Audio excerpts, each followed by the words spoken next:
Lectura del Santo Evangelio de nuestro Señor Jesucristo según San Juan. Jesús continuó diciendo: Yo soy el buen pastor. El pastor bueno se desprende de su vida por las ovejas.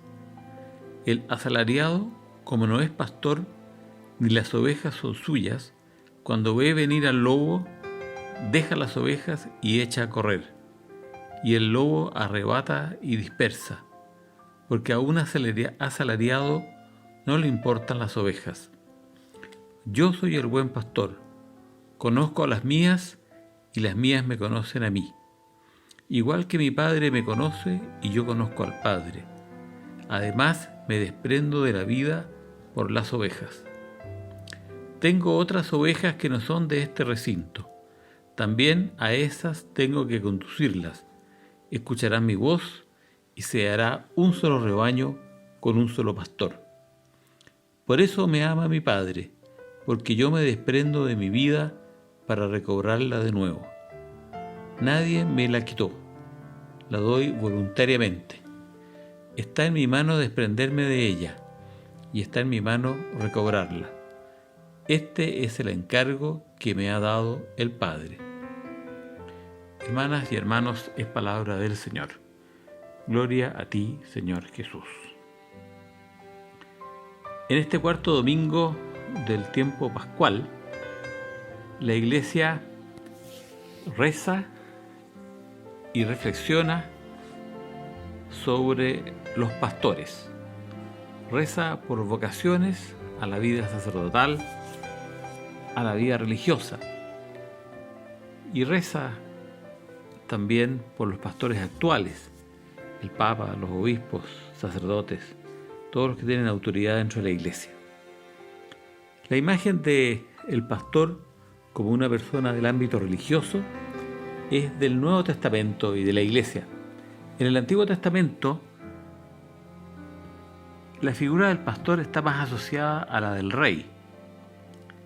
Y un buen pastor es un buen rey que cuida a su pueblo como un rebaño, como un pastor cuida a su rebaño.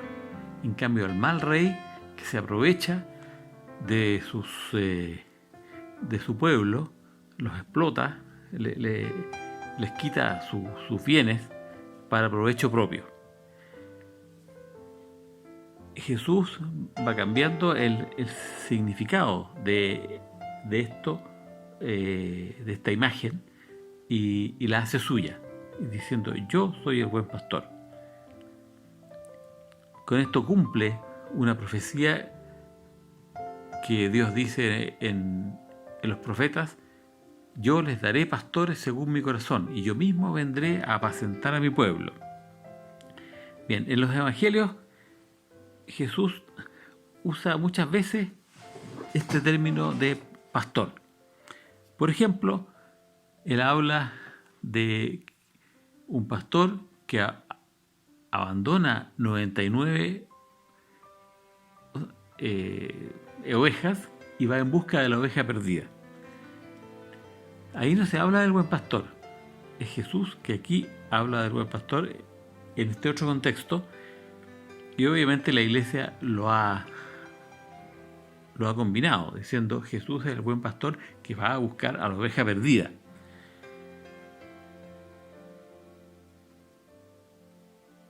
En este texto, Jesús dice en el fondo dos puntos. Uno, que el buen pastor da su vida por las ovejas. Bueno, ese fue el tema de la Semana Santa. Jesús murió, y murió por nosotros. ¿Por qué? Porque Él es nuestro buen pastor que dio su vida por nosotros. Y el segundo punto, que es el que quiero detenerme hoy día, es que dice aquí que Jesús conoce a sus ovejas. Y este es el punto que quería desarrollar un poco más hoy día. El buen pastor es el que conoce a las ovejas. Obviamente, un buen sacerdote conoce a su pueblo. Claro, a veces pasa que un pastor tiene tantas ovejas que es imposible que las conozca. Uno no podría decir, por ejemplo: el Papa no me conoce.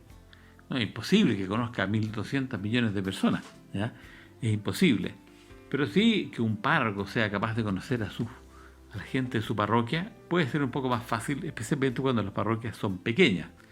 A mí me tocó trabajar en Taiwán, en que tenía parroquias con muy pocos habitantes, y yo conocía a todas mis ovejas, donde dice a toda la gente de mi parroquia, pero no porque yo fuera muy buen pastor, sino que porque eran poquitos, ¿ya? Entonces, yo no culpo, por ejemplo, a un pastor de aquí en Chile que a veces tiene 50.000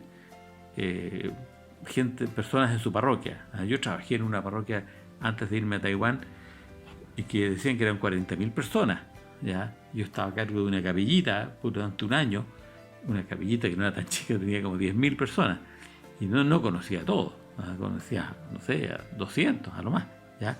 Entonces, bueno, es difícil conocer a todos. Pero a eso nos llama el Señor, y es una de las cosas importantes que tiene que hacer un pastor, es conocer a sus ovejas. Pero un pastor no es solamente un sacerdote. Toda persona que tiene autoridad, que tiene el encargo de cuidar a otras personas, es un pastor. En primer lugar, el papá y la mamá. Los profesores, particularmente el profesor jefe, la profesora jefe, e incluso la gente que atiende un negocio. Todos, de cierta manera, tienen que cuidar a otras personas. Y me voy a detener aquí porque comparo yo mi niñez, ya yo tengo 63 años, las cosas han cambiado mucho. Cuando yo era chico, casi no existían los supermercados. Existía un Almac y aparecieron después los Unicop, se llamaban. Eran una gran novedad. Pero nosotros en el barrio teníamos un almacén, el almacén San Gabriel. E íbamos para allá y conocíamos perfectamente a don Marcos Radicic, que era un croata, y a su señora. Me acuerdo cuando murió esta señora que nosotros quedamos muy tristes, yo tenía unos 14 años, porque los queríamos mucho. Ellos nos conocían a nosotros y nosotros los conocíamos a ellos. Y éramos parte de la misma comunidad. El barrio estaba de cierta manera centrado en el almacén, que quedaba solamente a 2 cuadras y media de mi casa. Ya, eso yo lo echo de menos. Este señor conocía a la gente que venía a su negocio, y nosotros nos gustaba ir porque a uno lo trataban con cariño, a uno lo conocían por el nombre, y eso era muy bonito. Recuerdo en Taiwán, yo vivía en una de mis parroquias, quizás la que estuve más tiempo. Al lado había un negocio que vendían arroz con pavo, con unas presitas de pavo, ¿ya? Unos pedacitos de pavo. Se llamaba Lin Chi Rou Fan. Lin era el apellido del señor, Lin significa bosque, y Chi es pollo o pavo, y Rou es carne, y Fan es arroz. Bueno, era la especialidad de ellos, ¿eh? Y tenían una comida muy buena. Entonces, obviamente eran mis vecinos y yo los conocía bien. Pero me gustaba mucho ir a comer, a almorzar allá. A mí me gustaba cocinar por mí mismo. Pero cuando no tenía tiempo, no tenía ganas de cocinar, iba, y era más barato incluso que cocinar yo mismo, al negocio que estaba en la casa al lado. Y el señor Lin me decía: padre, ¿cómo está usted? Ya sé lo que usted quiere. ¿Qué le quiere? Esto y esto, ¿ya?